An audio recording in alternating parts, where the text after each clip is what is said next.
I just want to touch on what's happening with Bradley Manning. The defense is now giving its closing statement. Yesterday, the prosecution gave its closing statement, although it will have a chance to rebut, I believe, the defense's closing statement. Ed Pilkington had tweeted out a couple of the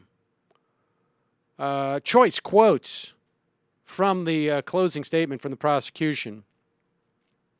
Manning will be facing verdict on 21 counts, plus sentencing on 10 lesser versions, which he's already pled guilty.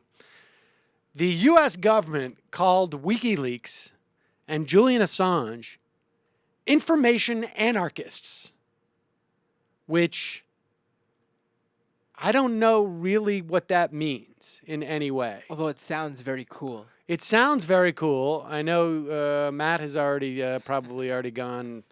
I hope you got that domain name.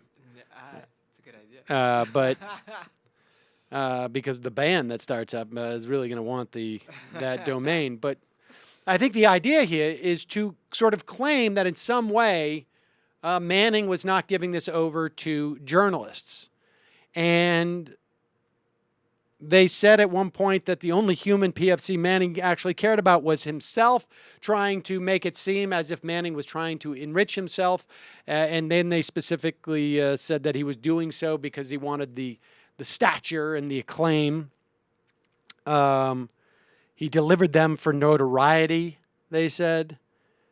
And then Professor Yoki Benkler from Harvard, who was brought in as a defense witness, basically to testify to the journalistic nature of WikiLeaks. Now, recall that at the beginning of this trial, the government had said that they would be pressing these charges even if Manning had given this stuff to the New York Times. Now, he attempted to give it to some other outlets, I believe.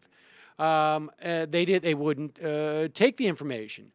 But Yoki Benkler at the time thought that he probably wouldn't even have to testify because they had sort of already stipulated that there was no difference between WikiLeaks and the New York Times.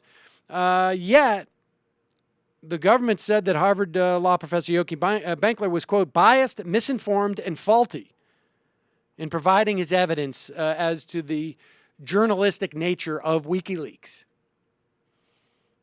The government said he was not a humanist, he was a hacker. I don't understand why these things are necessarily in opposition to each other. He was not a whistleblower, he was a traitor.